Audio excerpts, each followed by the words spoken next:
welcome to another Hack Steps podcast. I am your co-host, Stephanie, I'm Thiago. and today we have a guest, Amor Muto. We are really happy to have Amor today because we have so many great questions lined up. To introduce you all to Amor Muto, Amor is a certified professional coach with a vast knowledge and experience on the imposter complex, leadership, and fear of success, especially with software developers. Amor is a tetraplegic entrepreneur with 15 years, more than 15 years of experience, and his purpose is to make burnout a thing from the past. And he's also building a 1 billion user company, and he invites us to go with him in that mission. We'll talk more about what he's be building at the end of the episode.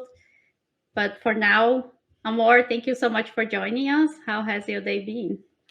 Pleasure to be here. I've been cooking in Malaga today. Very warm, but I'm excited. I really enjoy doing work with software developers because of the analogy I use for coaching is you accessing your own root programming to update yourself, maybe towards newer releases with less bugs in your system. So I'm looking forward to doing this together. That's a great analogy, and I think it works really well to explain what coaching is. I worked with two coaches in the past, and it was really great for my career. And I certainly felt like I was kind of debugging myself and updating my version, fixing some Ah. bugs. So it's really cool. Yeah. By the way, since we're talking about coaching, we're also really happy to share that this episode was actually the idea of this episode was born from a collaboration with sphere.guide. And Sphere is a platform that connects users like yourself, if you're looking for a coach, with more than 400 coaches. Both Tiago and I have used, and we can only say it's a really great experience. Margot, thank you so much for organizing all of this. And Amor is also on sphere.guide. So, For sure. um, Yeah, thank you, Sphere, for supporting us. yeah, that's awesome. Okay, so let's get started because I have so many questions. Amor, you mentioned that you work a lot with software developers, and we have been having our second cohort with our students, and I'm sure you can see this happening with your coaches as well. But we see a lot of fear of success and fear of the unknowns and uncertainty when going from, okay, I have always delivered results, I have Yeah. always done my work, but now there is this expectation for me to take the leadership. Hmm. And take leadership is kind of a vague term. And we see a lot of fear of that. Yeah. So, how do you see that happening with your coaches, and how do you help them navigate all of that? Because you can get stuck in that. It is the transition you're describing from being even a senior developer yourself to being asked to join leadership and become a tech lead and more in a management role is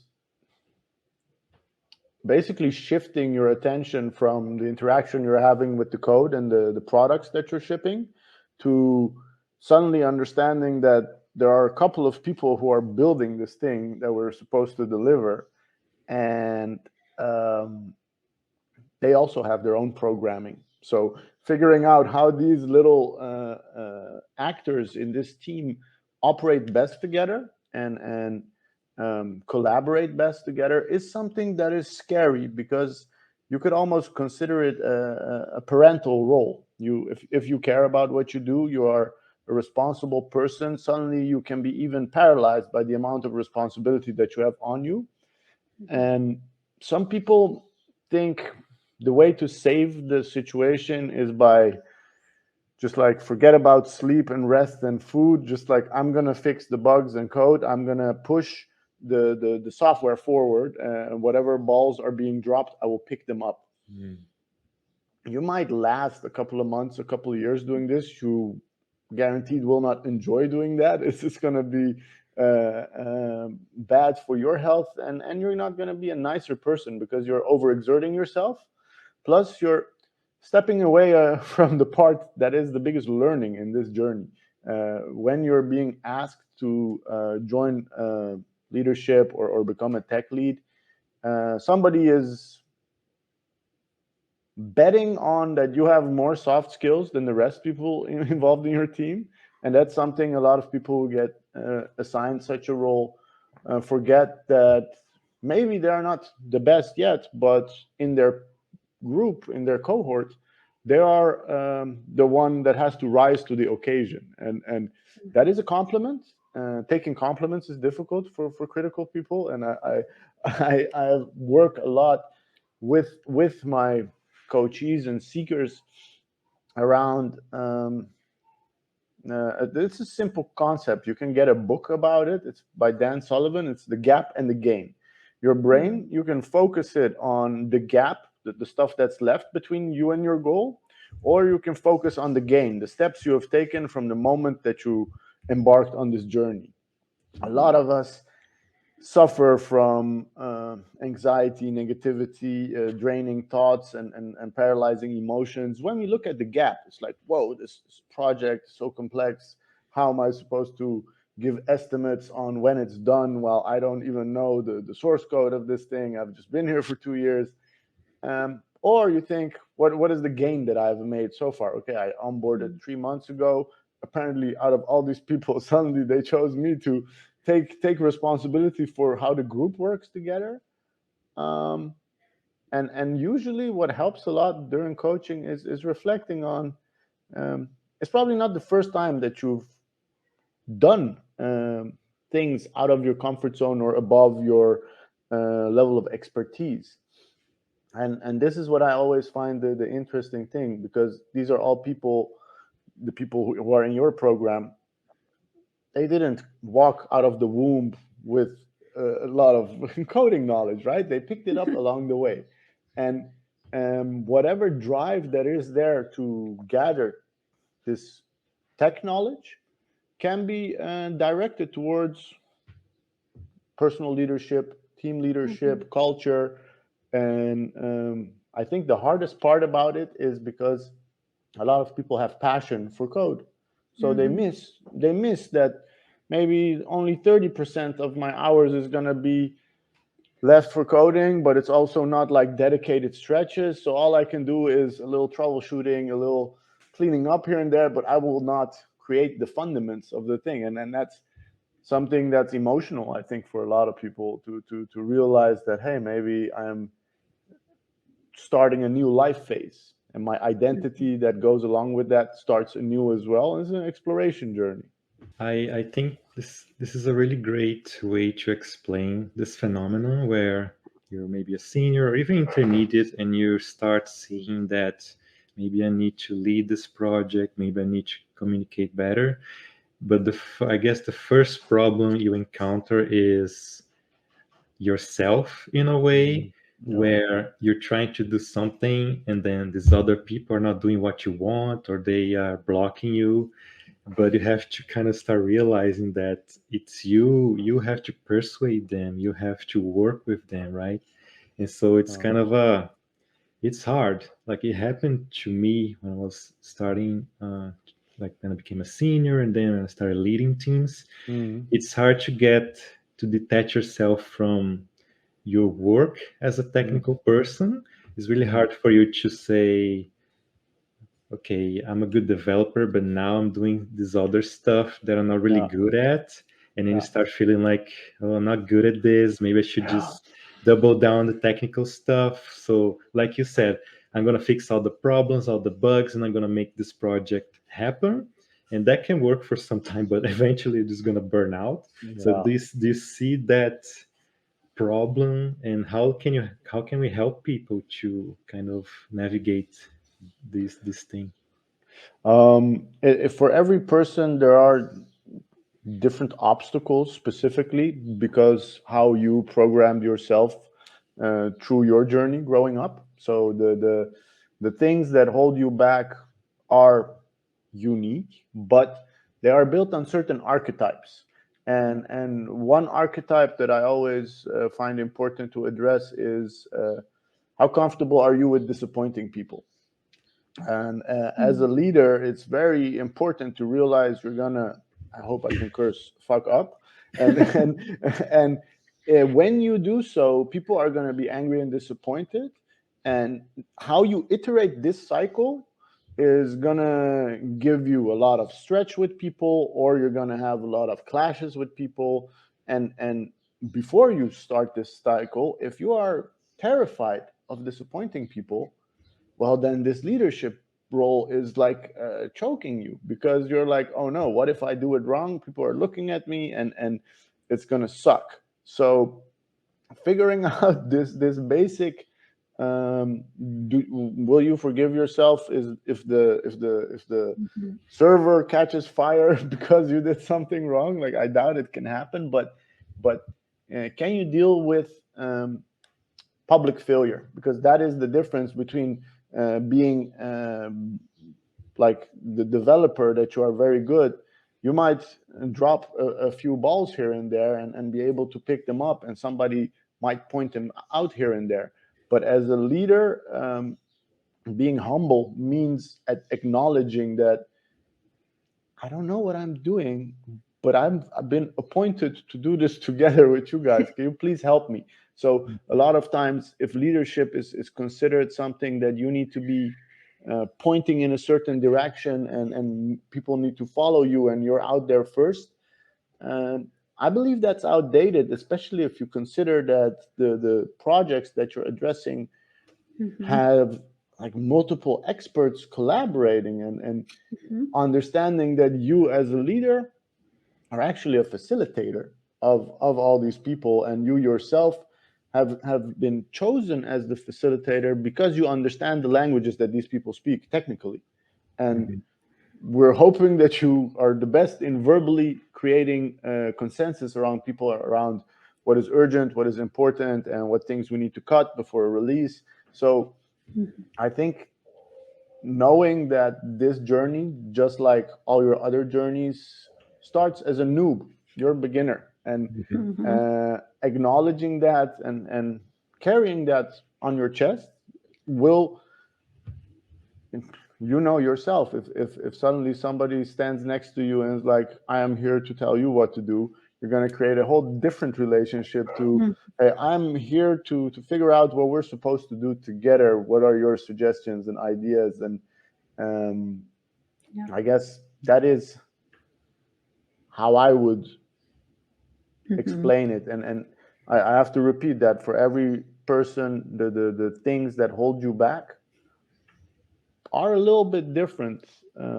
So take that footnote if you're listening to this. Mhm.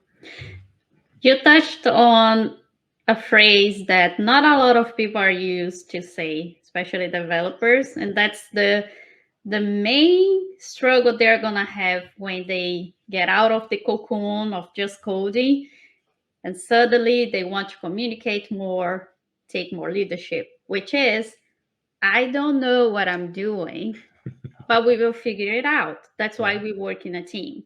Uh, The fact that people have a hard time, and I'm saying people, I include myself in there. I also had mhm. to do a lot of work in that. Good. Um, there is a lot of misconception that the more you progress, the more you get the titles, the raises, whatever it is, Mm. the more you can't show that you don't know something. That's the Mm. main thing, the first thing that our students say. They're like, oh, I didn't know that this person whom I admire Also also struggles. Yeah. struggles with not knowing how to solve things. Asks for help. They ask for help. Hmm. Yeah. I have been spending days stuck because I thought that I had to know everything. Yeah. And this is something that we have to work with them. And I think it's important to show Of course, we don't like saying that we don't know things, but it's Mhm. just something that you can't hide. And the more you try to hide, the worse Mhm. it will make you feel. Do you also Mhm. see that reluctance in your coaches? And a better question that I want to ask you actually is, what are the outcomes of trying to hide that you don't know what you're doing? Um, the sky's the limit regarding to faking it till you make it. But the I think the outcome, one of them, can be a deep sense of loneliness if you do Mm-hmm. not show up vulnerable as a leader. You will not create that culture in your team, so everybody will be hiding their tears and blood, and we're all human, we all bleed and cry, and you being reluctant to do that is understandable, because we are raised in a society that teaches us, doesn't matter which generation so far, hopefully we'll change this, doesn't matter which culture worldwide, the concept of strength is regarded as the old soldier, the John Wayne type, the person who doesn't complain or say out. Admitting these emotions to yourself, it's going to be way harder to admit them to other people. So the reluctance, first of all, is understandable. It's maybe even unimaginable for a person listening to this right now to be like, whoa, so I'm supposed to like stand up in front of a bunch of people that I admire and they admire me and tell them that I don't know my left from right sometimes. it's it's it's not a great moment of pride, but the funny thing about pride is that it's so much glued together to shame, and a lot of times you are ashamed of not being whatever thing you think you're supposed to be. And the biggest thing to know about this game that we're playing is that we all built this construct equally in our heads.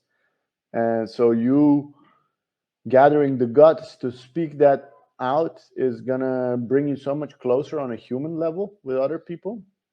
Um, so I think for your question, the reluctance part, if you've had a couple of bad experiences showing up vulnerable, the journey to be able to do it again is going to be challenging, because you have that pain in your system, and your system is supposed to protect you from pain, so you're not going to make the same stupid mistake again. But I always make the comparison with falling in love. Like life is in full HD and color if you fall in love, and when it goes wrong, the screen cracks and you get static for a while. But same goes here. Do you want to live your life in full color, or do you want to be the sad clown, so to say? Because you can perform in this sense and never show that you're insecure or uncertain, and always be this rock in everybody's mind. I speak to those people. I work with them. They feel lonely and wish that they can break down the walls they built around themselves to get closer to people. That's actually one of the main reluctance in actually going more and more to the top, because there Mhm. is this misconception as well that, oh, it's lonely at the top, right? But that is only lonely, and actually it's going to be so much harder for you to even get there if you don't ask for help, which No. is another thing that we see a lot. Again, in myself, I had to work a lot on that, and we see that a lot as well in our students. These are brilliant people, talented people. They don't know how to solve something, they go after it. Mhm. But asking for help is so hard. And again, like you said, it's relatable, it's understandable, but there is a lot of things that it's not clear, um, what we lose when we don't ask for help. And I can make a pretty graphic example. So 10 years ago, I broke my neck. I mhm, ended up in a wheelchair, and I needed help, and I was forced to ask for help. So I went through a whole period of asking for help and beating myself up about it. Okay. And I am sure that a lot of people who are reluctant to ask for help wait until there is like no other alternative, and then ask for help, and then internally also judge themselves for not being able to fix that thing by itself. And shifting that programming is really deep inside of you. It comes from the place that your parents taught you to tie your own shoes, and then they applauded you when you did it yourself and told you you're a bad kid when you wanted them to do it. Okay, doing things yourself is something we celebrate. It creates autonomy. It's amazing. What you miss out of when you have this construct that basically expects you to be a rugged individual, and um, is the peaks you can climb, the how far you can get is highly limited.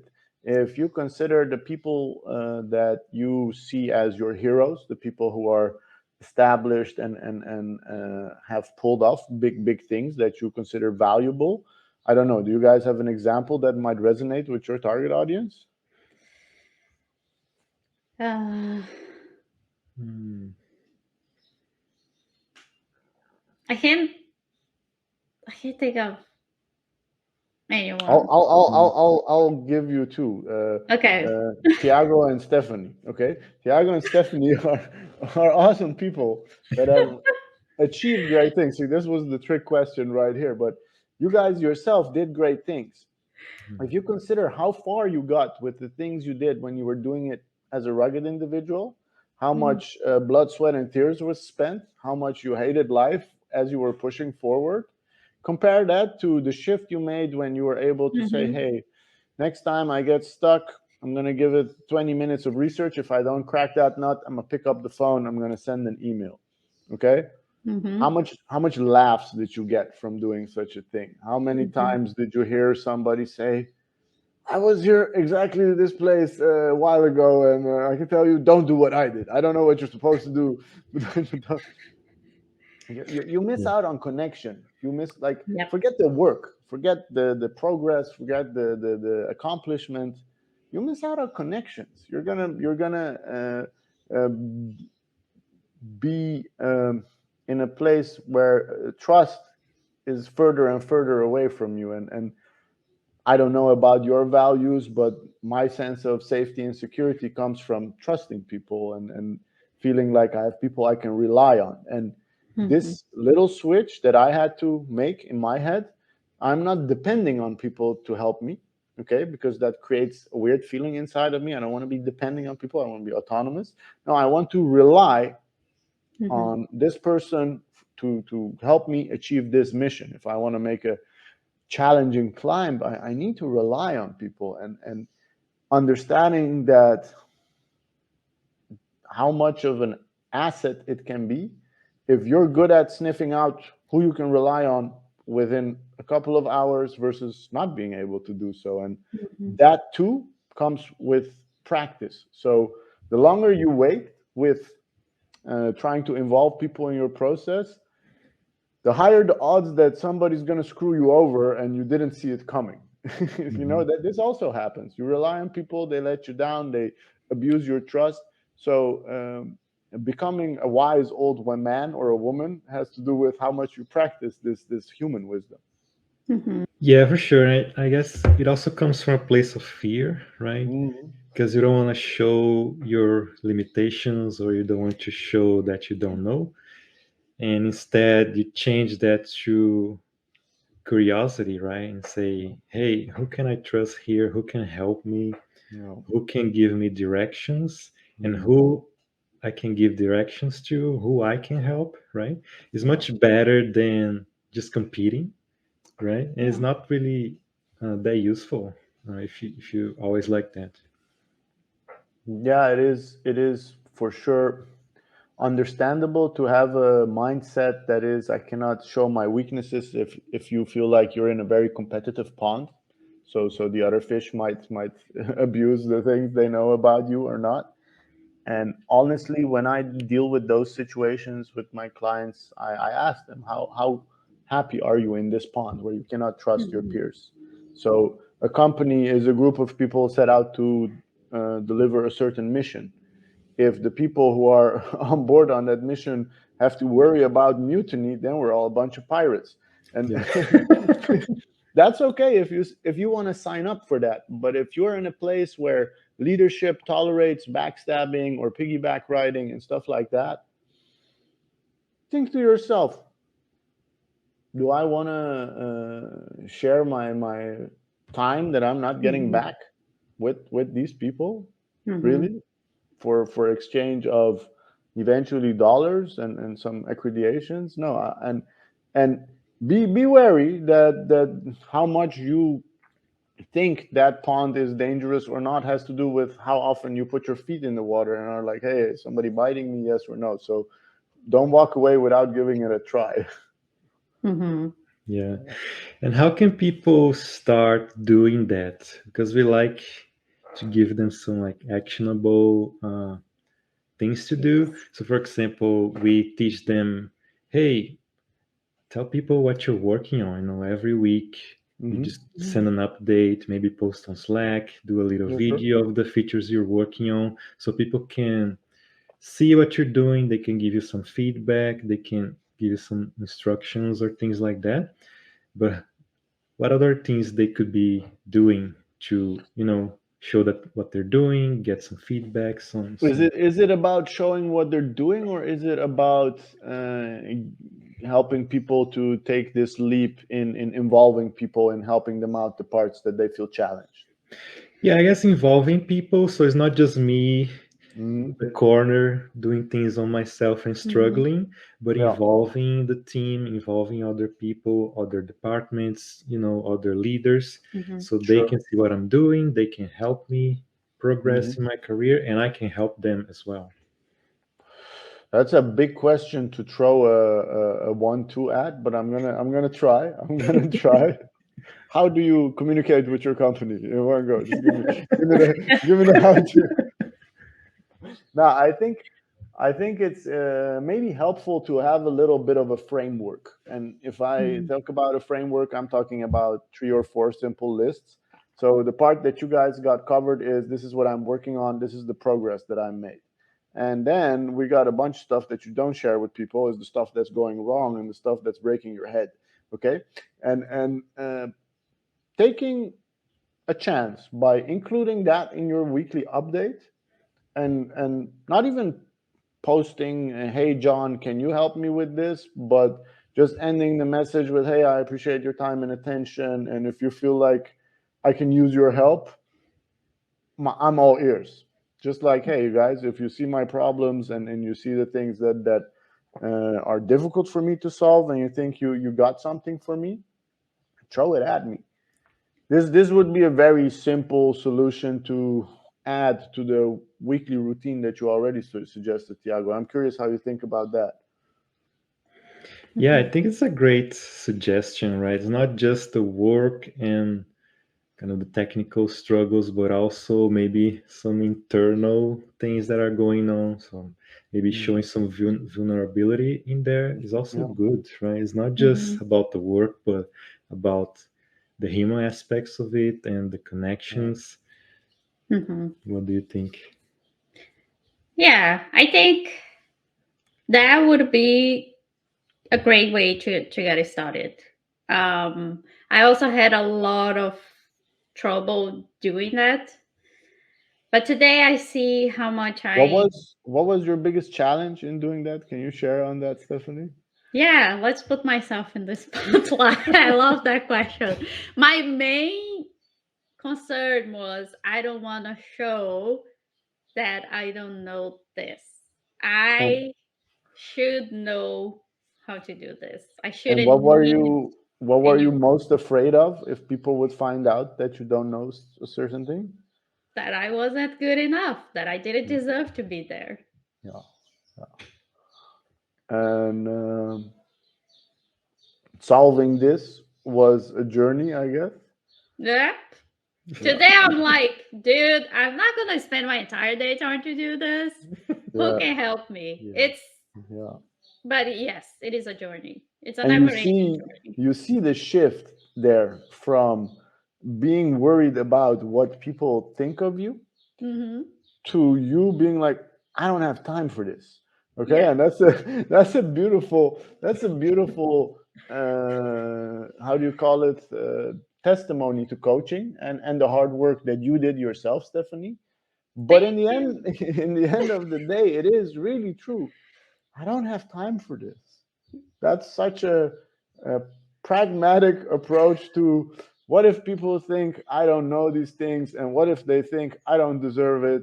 We'll find out, but I don't have time to think about it in the meanwhile. Yeah. That, a tricky thing that also I learned is that I was always having these things going on in my head. And then I learned that everyone else is not even paying attention to me because they themselves are thinking the Are same. they suck themselves? Yeah. Yeah, one thing I share with leaders, C-level people, because when you mention that people think it's lonely at the top, is a Mm-hmm. choice. People choose to make it lonely at the Yeah. top. When somebody is assigned a C position and they're supposed to like take leadership over 3,000 people globally, you think they know what they're doing? Seriously. Seriously, do you think they know what they're doing?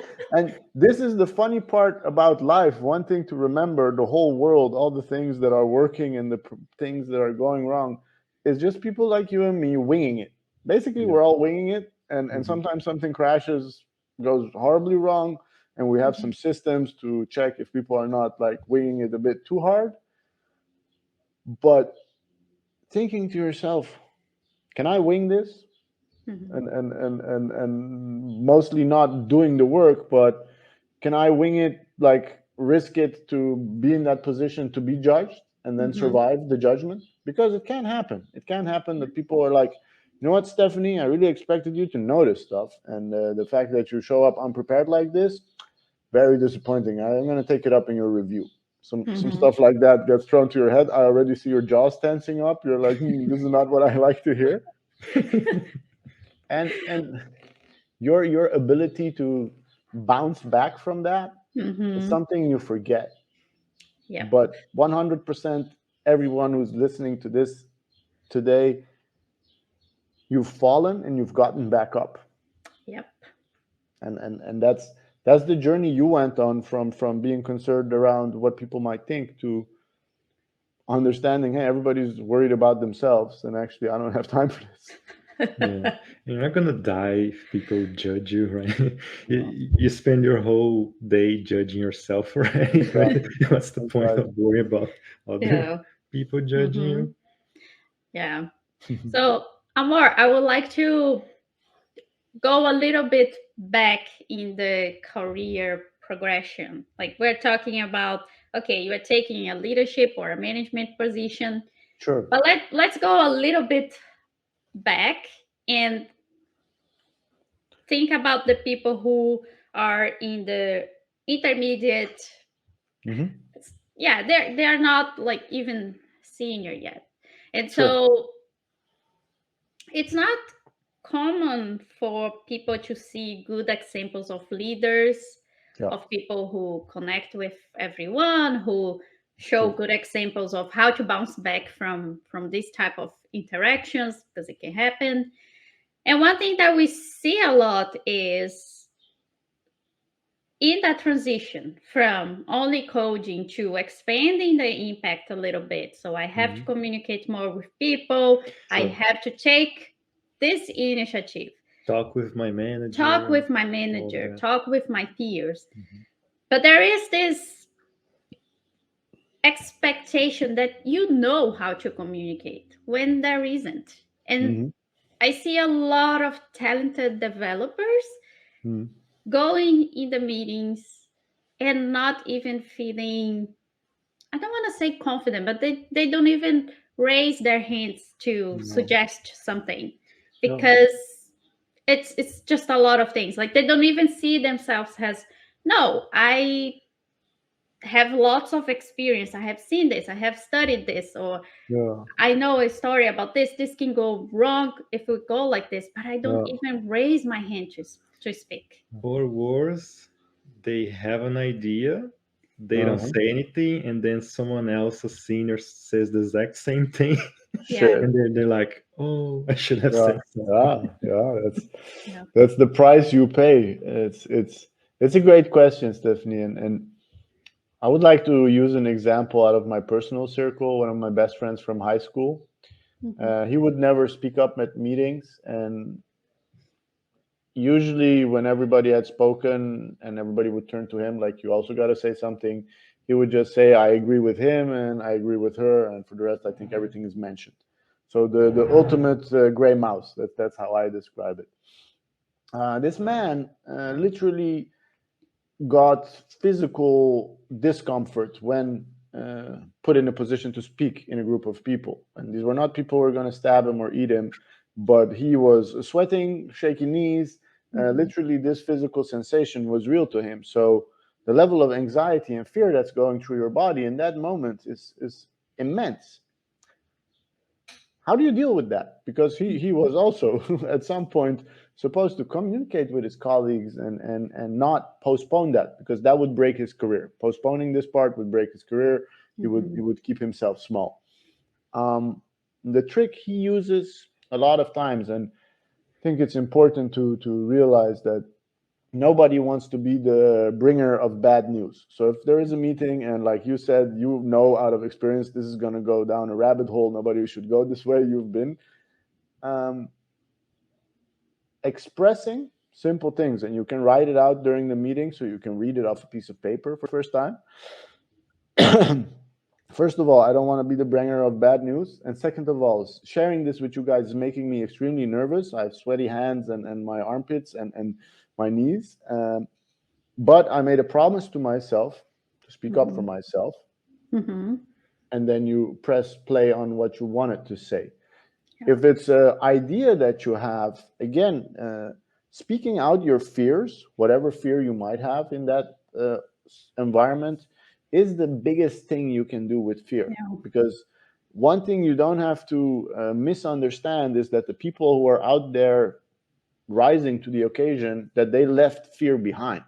Mhm. Everybody is afraid. Everybody is afraid, and nobody loses the how do you say it, internal Mhm. track on repeat of what if this goes wrong, what if you suck, what if no, but they learn to realize that that's not my inner voice, that's just Mhm. a little passenger that's very worried and doesn't Mhm. know how kick-ass I am. Okay, they Yeah. forget, they forget. But the way you can deal with that so it doesn't hold you back is by Mhm. speaking it out, by acknowledging it. The biggest thing I do as a coach is, I call it AVE. It's acknowledge whatever you're feeling, validate that it's normal to feel such a way. Mhm. Doesn't matter what interaction, it's okay to feel the way you feel, and Mhm. express whatever thought or emotion you have. When you do that, the block disappears. Yeah. Okay, and you don't have to expect all your peers to be able to do that. So when you Mhm. tell somebody you're angry, they're like, that's nothing to be angry about. Okay, that's why you have coaches who are like, it's okay to be angry about that. But in a setting that you're blocking yourself, you can do Mhm. this to yourself. I'm going to acknowledge that I'm worried about this and that, and I'm going to validate that it's normal to be worried about these Mhm. things. I'm going to express that with this group of people, probably as short as possible, so you don't have to open up the library. You just give a little summary Yeah. and see what happens. Mhm. You step into a different mode. Yeah. Yep. It's so interesting what you just said, because we had, I don't know if you know this book, the Assertiveness Workbook, how to stand up for yourself at your relationships and at work. And Okay. we interviewed the author, and Hmm. he was saying the same thing. He was like, Mhm. yeah, nobody wants to be that person who says that's not gonna work out. But there are ways for you to express the Mhm. message without putting too much focus on the messenger. Mhm. And he also said the same thing, like, just share. Like, I'm If doing you're this. nervous. I'm really, really nervous. I This is what I'm thinking. I would just throw it out there, and suddenly you don't have anything to hide anymore. Yeah. No, no. And the other thing that you said about this is normal, like validate what you are feeling, is No, as long as you keep stretching yourself, that mm, feeling is always going to be with you. no. It does get better. You are gonna learn, meet other people who can help you navigate that, but it never goes away. I think that is also a point that I really want to touch here, that people please remember this. But it is something that you learn how to navigate, and there are people in this world that, they're doing something new for the first time. Perhaps Mhm. there is not even someone that they can look up to. Exactly. um, but they're surviving. So as long Mm. as you are stretching yourself, you're gonna feel that way, and that's good because it shows that you care.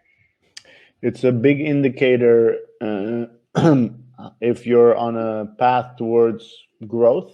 Mm-hmm. If you feel comfortable or not all the time, growth is not comfortable. Mm-hmm. It hurts. It can be embarrassing, and it is very energy intensive.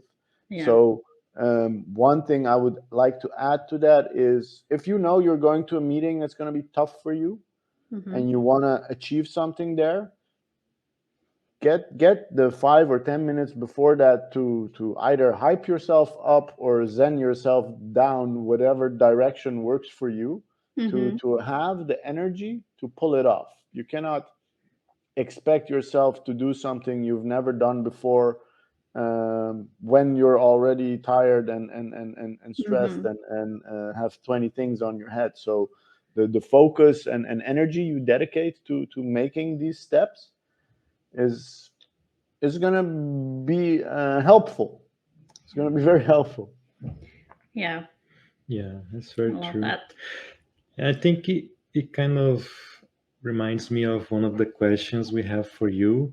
So one of our students, João, he has a speech disability Mm-hmm. Yeah, and he is on a path to become a leader now. He has the support of the CEO, which is really wow. cool.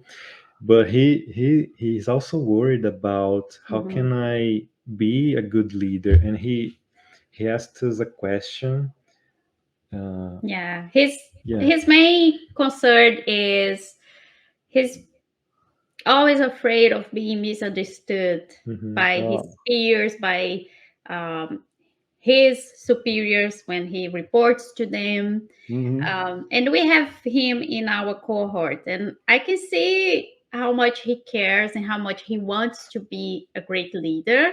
And I Yeah. see that that is stopping him, like that is preventing him for showing, hey, this is what I have to offer here, and I'm open Mm. to learn with you all, Mhm. but I'm afraid of being misunderstood. So, I think Good. it's an amazing question, and mm-hmm, I want to add to that that Zhao may be wondering about that, thinking it's related to his mm-hmm, speech disability. But one thing I can tell you, if a leader is not concerned about being misunderstood or well understood, they're going to have trouble leading. And mm-hmm, being understood, communication is like, if I send you communication and the result is you do what you were doing and nothing changed, that's miscommunication. So I've been misunderstood. That means that I have to explain myself again. mm-hmm, Um, he's very worried about being misunderstood, so he's going to be extra focused on making sure that he is being understood. How do you do mm-hmm, that? um, there is this term called active listening. So when somebody is telling you something, you tell it back to them a little bit in their own words or in your words, so you make a summary of that. mm-hmm, um, he can ask for that. So he can literally say, could you tell me what I just told you? mm-hmm. This is something I use. I don't have a speech disability. I'm just working with a lot of different people who are paying attention or not, or not Yep. feeling my metaphor that I'm using in what I'm explaining. Mm-hmm. Um, especially, I think in the work that programmers do, the part that you spend time on making sure that everybody's aligned is Mm-hmm. going to have a huge impact on where everybody's going if not all the noses are pointed in the same direction, right? Yeah. And it might be challenging for Zhao to ask that and feel bad about it. But my hunch is that this is going to be Zhao's superpower. Mm. That that Yeah. is that is my when I read the question, I was touched by it, and Mm-hmm. I thought, hey, if more people were concerned about being misunderstood and would put in Mm-hmm. extra time and effort on being Mhm. understood correctly, a lot of nuisance and friction would disappear within teams. Yeah. Yeah. Oh, The simple phrase, I thought you meant this, is after the fact, okay? yeah. Yeah. And making it, I think you mean this in the Yeah. moment, and then the conversation can flow. But I thought you meant this is like, oh no, we messed up. Mm-hmm. Yeah. Yeah. Oh, I really loved cool. how you mentioned that because that's how I was feeling, but I didn't know how to initiate. And you did it really Yeah, well. Like, Joe, this is going to be your superpower Yeah. because it's not just if you have a speech disability, impairment, no. something like that. Nobody is listening to anybody, and this is going to be your superpower. Yeah. If you have the disability, it's a fact, right? Hmm. But it can also give you, like, you care so much and you want to make sure that you are understood. And Hmm. so this is at the top of your mind. And then you're Yeah, going to find ways to improve communication, right? yeah, And this sets you apart because yeah, most people don't really yeah. care or are not worried about that. And Mm, Hmm. just like creating those Yeah. techniques and, like I said, active listening, Hmm. asking people to uh, Active listening, report yeah, back. report back to you and say, oh, can you tell me what I what just you told you. understood? Yeah, can you tell me what you understood from what I Yeah, said? This Yeah, yeah, is useful to everyone, yeah. right? yeah, True. and Any we assume that everybody understood word for word what we human. said and Hmm. understood our train of thought. But if you're a little bit into NLP, you know that humans talk not in complete sentences with dots and commas. No, it goes in all Yeah. directions, and it's Hmm. difficult to comprehend. And Yeah. following somebody's train of thought, especially in a brainstorm, Yeah. and then preventing your brain from going on a whole journey itself and tuning out and grabbing some elevator music, it's a challenge. Yeah. Asking your team members to participate in active listening is maybe something you have to even teach them. Okay, Hmm. so assume everybody showed up not knowing anything, and you're giving everybody a skill set that's going to help them for life. They're going to Hmm. learn to only listen without thinking about what they're going to say, and Hmm. then when you're done talking, just give back to you what you told them. Hmm. um, it's going to do wonders for your relationships, even maybe. Yeah. Yeah. True. And one of the things that he mentioned was I don't know any other tech leaders that also have a speech disability. Mm. And I was like, oh, I also don't know anyone, but I Mm. asked around to just send him some people that he could connect with. So if you Okay. happen to know anyone, please send us our way and we will Mhm. share them with João. But I think maybe João is going to be the first. And I would say the world is too big for them not to be out there. Mhm. yeah, The world is maybe not a place where they wear that on their sleeve, so they may yeah. have been hiding it and pushing it down and making it true with extra effort. So there's Mhm. definitely, if it was difficult to find one, Zhao can take the lead and stand Mhm. up for others. What I can do is I do work with Google and their Disability Alliance for all their employees who have some type of challenge. Mhm. I can ask them because I know of a blind programmer. So you Mhm. tell me if that's common or not. But if there is value in exchanging experiences Mhm. and just I think what Zhao is doing very smartly is not comparing himself to the rest. He's Yeah. deliberately thinking, okay, I lost the card in this deck, and I'm not gonna play with full decks one on one. I'm just gonna check how I'm doing with others, and Mm-hmm. I salute that. I think he's doing great, and I appreciate him Mm-hmm. opening up about this like that. It's beautiful. Yeah, yeah. I'm Yeah. super proud of him. And Yeah. one of the other questions that João asked us was he worries that the team will have some resistance of he becoming the leader. Yeah. And I would like to ask you your maybe your experience or something you've seen before where there's someone with a disability becoming a leader. Do you think that the team can have some resistance to that, or is that fine? I guess it can be a Wow. struggle, right? So you think in his question he means the resistance is regarding his disability? Yeah. Yeah. Yeah. Mm-hmm. I have not experienced such a thing, um, but I do not walk in Zhao's shoes. Mm-hmm. One thing that I think, looking at the whole conversation we had, there are some golden nuggets there for Zhao. So he can be vulnerable in sense that, hey guys, do you think I'm fit to lead this team? Mm-hmm. And in the ways that you think I am not fit to lead this team, would you be willing to assist me?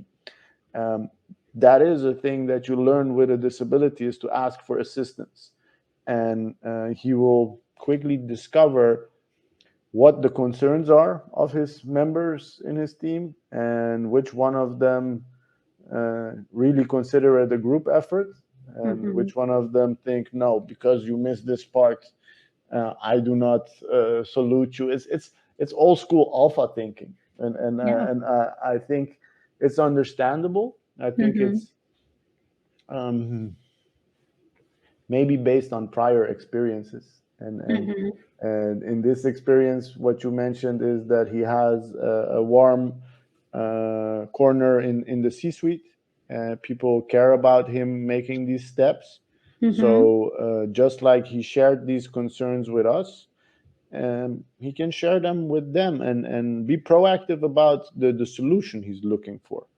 Yeah. I know from experience that you don't have to have a disability for the team to mistrust your leadership. You can just show up too late and be given too much control. And then they're like, hey, where were you all these years? Who is this person? We're not going to deal with you the way you want. And that's where you see that seasoned people first become a peer, earn the Mm-hmm. trust of their peers, and then get their promotions up so that they can lead from a place of embracement instead of Mm-hmm. a more of a vertical relationship. Yeah. Yeah. Yeah. That's awesome. I love that. I just want to add one thing for João and for everyone that is listening. When we ask those questions to people, it is possible that someone gives us something in a way that in the moment it can hurt, but it's also a skill to detach yourself from the messenger and Mm, excavate. Okay, is there something useful here? Is there something that mm, I can take for myself to improve, or is just this person being negative towards me? Is something mm, else? It's really important to differentiate that, because we don't ask these questions, we are also not used to answering them. Getting So the answers. Yeah. yeah, so it's a I skill for think everyone. I think it's a good point you're making there, to also realize that when you're looking for these type of conversations, they deserve time Hmm. and attention. So they shouldn't Yeah. be in between the first and the second thing, and like, hey man, I want to talk to you about something. Oh Hmm. yeah, yeah. Do you have time? Check that frame, and maybe Hmm. somebody's honest. They're like, no, not right now. You come back later. That Yeah. will, for sure, checking in the part of being understood or misunderstood, whether the receiver is ready for this interaction and this exchange of information, is Hmm. gonna improve the quality of what data is being transferred, for sure. The whole point that of us doing this episode is all the journey that we have been through, because I'm sure you know this, but probably the developers that work with you, they don't say that they do coaching, that they have problems. They don't Mm, they are not transparent with all of these things, and Yeah.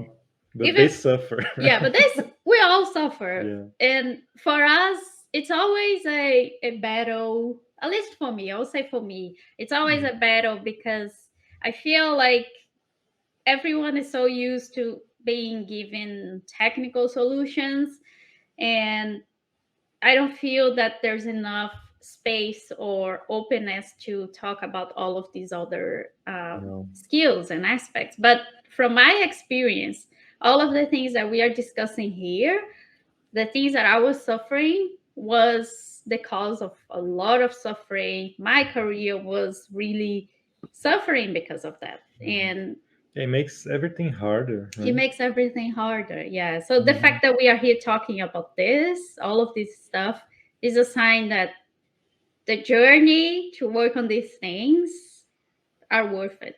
Because I don't know, like you were mentioning, yeah, everyone is thinking, oh, what will happen if I do this? I was like, oh, will this be well received? Will people understand? Or will they think that we are just talking woo woo stuff? But I was like, I don't care. Hmm. This is what helped me. Yeah. I see this happening with not only our students, but a lot of developers. And I just think it's a lot of potential being wasted because we're not talking about these things that we discussed here. That For was a sure, lot. I agree with you. I think one thing that if you want to mention the value of coaching is that you can accelerate your growth.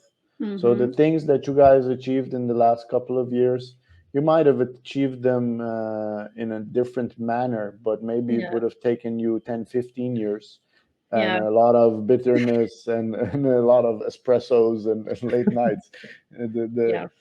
the favor you're doing yourself is leveling up earlier. Yeah. With That's less true. suffering, yeah. Yeah. Yeah, certainly. I had so I suffer from burnout maybe twice in my career, and I'm sure that if I had access to coaching and to developing leadership skills and communication, it would have been much easier for me, right? So I Mm-hmm. would say I would have saved myself a lot of suffering Yeah. because I Mm, didn't know. I just didn't know about it. So Yeah. yeah. I was thinking about how far apart were your burnouts, Tiago? How old were you when the first one hit you, and how old were you when the second one? one was maybe when I was 3 years into my career, about 3 4 years into my career. And then the second was probably like 2 3 years ago.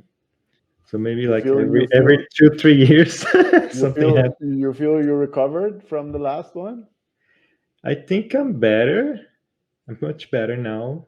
And I think I'm just more open to trying things out and being Mm, okay with making mistakes because in the past I wasn't okay with that at all. mm, So now I'm more like even being here and just talking about stuff is will be hard for me because I was very like perfectionistic and mm, worry about things. But Wanting now to I'm much, control. yeah, yeah, control freak a little bit.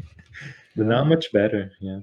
Congratulations, man. That's a big journey. It's I do a lot of work with burnouters. I have group workshops around trusting your burnout, what it's teaching you, Mm-hmm. Mm, taming your perfectionism, solving your overthinking, embracing your fear of failure, stuff like that is all basically modules inside ourselves that make us overexert and underappreciate ourselves.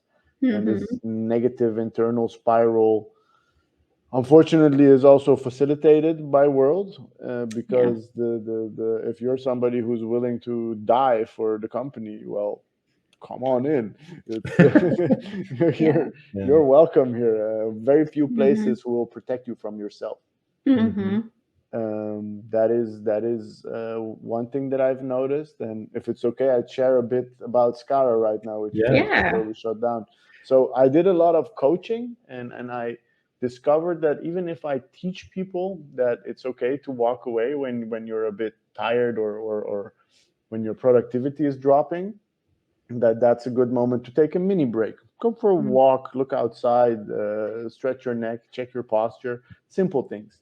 Yeah. Hmm. Most of us don't allow ourselves to walk away from the computer when we're having a like slow flow, so to say, or a no flow, and we end up opening up tabs, going down rabbit Mhm. holes on the internet, grabbing a phone, and then we end up spending overtime because we weren't predictive in the hours that we were supposed to do our time.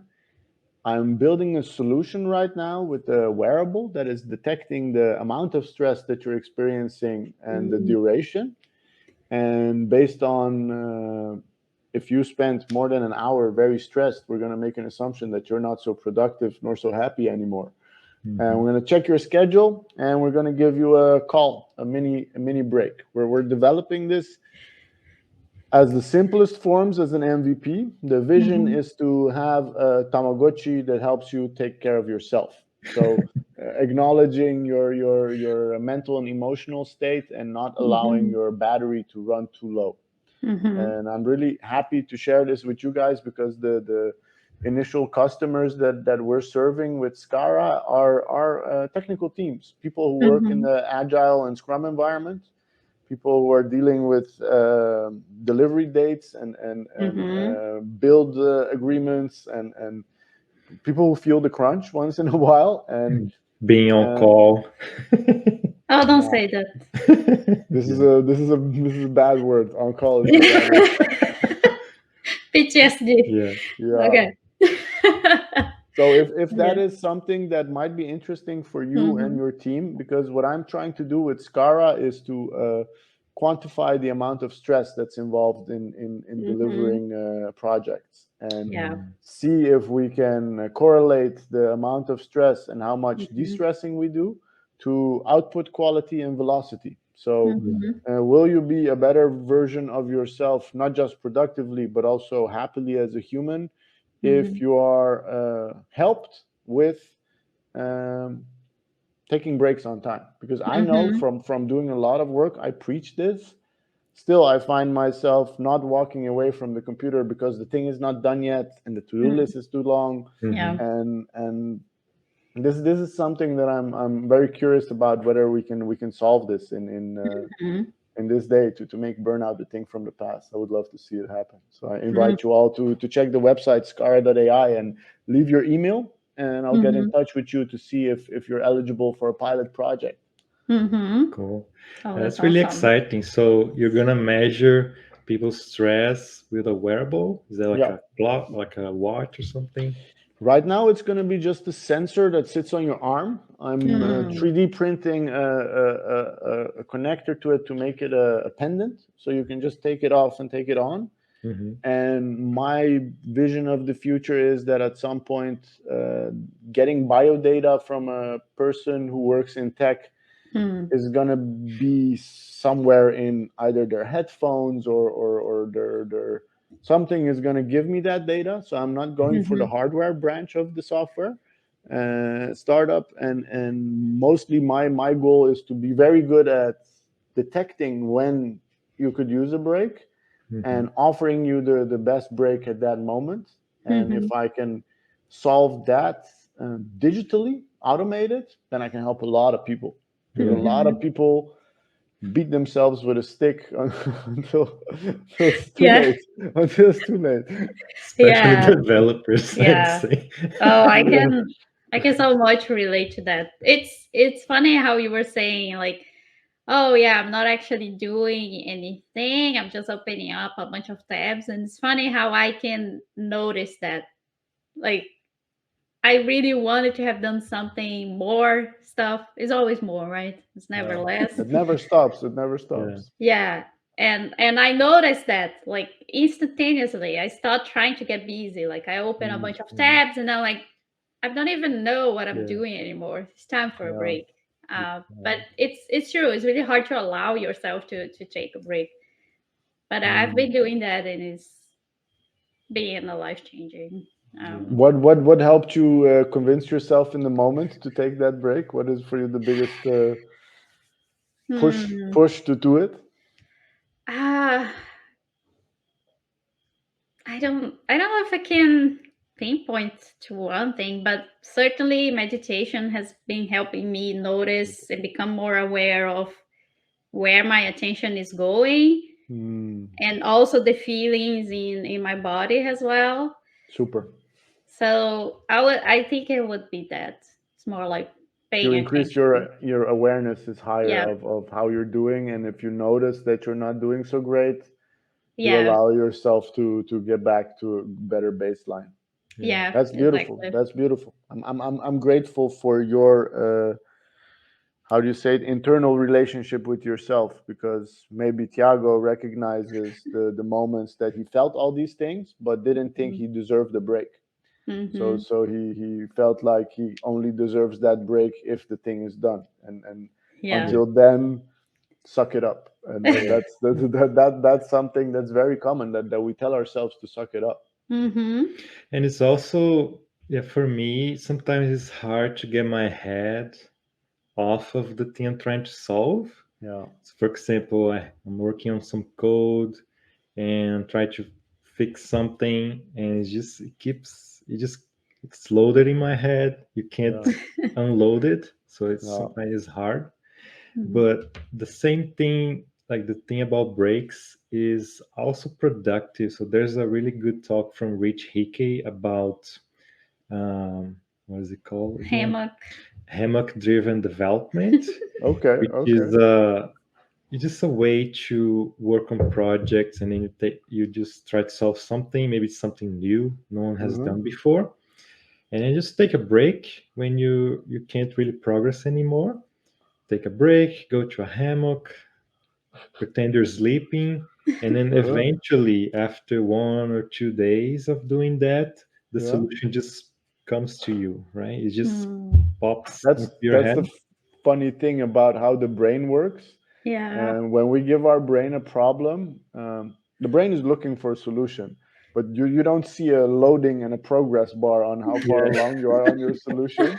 So yeah, you're sitting there waiting for it to come. But actually, this is a technique that is taught in writing as well. Is Mm-hmm. just to write. I'm writing a blog post about how programming is helping the world defeat hunger.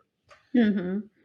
And then if you would make yourself stay and write that piece, you would need way more time than if you just write that sentence, walk Yeah. away, come back in 2 hours, sit down, it comes out. And Yeah. that's the miraculous thing of the subconscious that we're unraveling right here. I appreciate that hammock thing talk. I'm gonna check it out. yeah. Yeah. It's really cool. So maybe when you join a company, they should send you, instead of standing desks, a hammock. Yeah, that would be cool. Oh, pretty uh, awesome. Pretty yeah.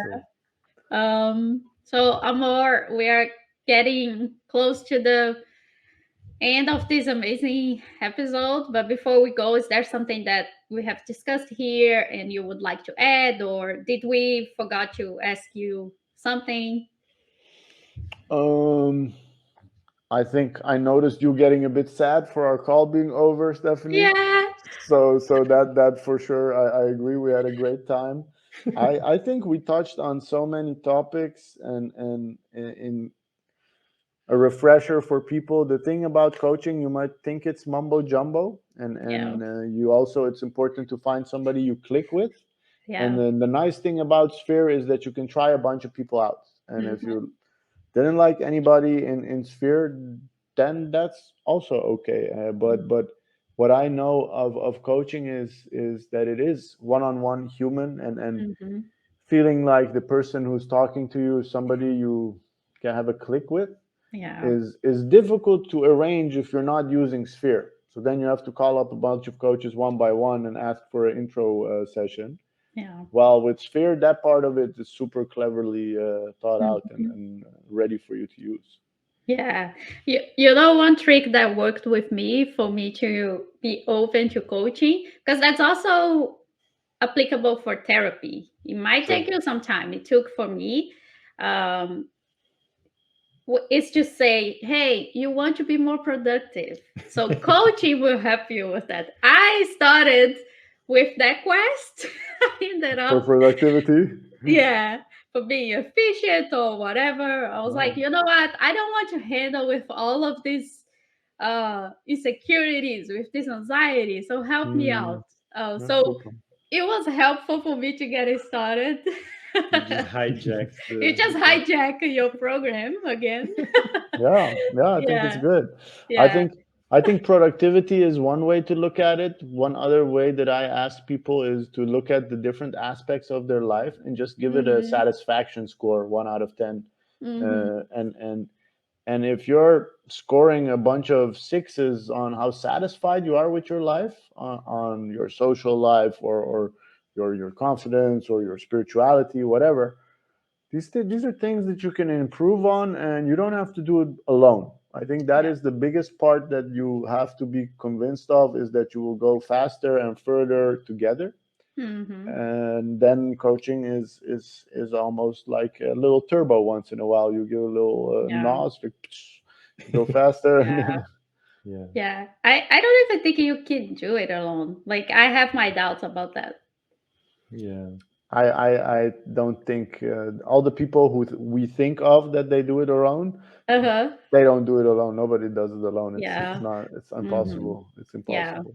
Yeah. For sure. And by the way, we mentioned in the beginning of the episode, this episode was a collaboration between HexDevs and Sphere, and they have happily provided a coupon for everyone here at HexDevs. Yeah. So if you go to sphere.guide, they also have the Sphere app. You can have a 50% off on your first month by using our code. And I have to see which one is the code. HexDevs. Yeah. Yes, Use that's the HexDevs. code. Right. And like Amor mentioned, you can try different coaches to see which one you want to get started first. I had two And coaches at once. yeah. That's great. Okay. Okay. Yeah. And maybe if anyone wants to talk with you Amor, they can also find you there. Everybody's welcome. Yeah, everybody's welcome. Yeah. Awesome. And we really, really want to say thanks for Sphere for making this happen, for connecting us with you Amor. I really enjoyed meeting Appreciate it. you. Yeah. I hope this episode can help a lot of people. And again, everyone, if you are just curious, you want to try it out, just go out there, just go with that. I will try it out and use the coupon for your 50% off. So again, coupon HexDevs. We're really happy to give you that opportunity. Yeah. Thanks so much, Amor, for the chat. I really appreciate you coming here and talking with us and giving us so many great tips and insights, and also helping our students, João. So thanks so much for the chat. My pleasure. I think one last thing I would say is, usually as a coach, I don't provide answers. I provide questions. So this one was a stretch for me. I hope it was of value. I had a good time with you guys. I'm really grateful for getting to know both of you a little bit better. Yeah, It was it was great. awesome. Yeah. Super. All right. Thank you. Bye-bye. Bye bye. Bye.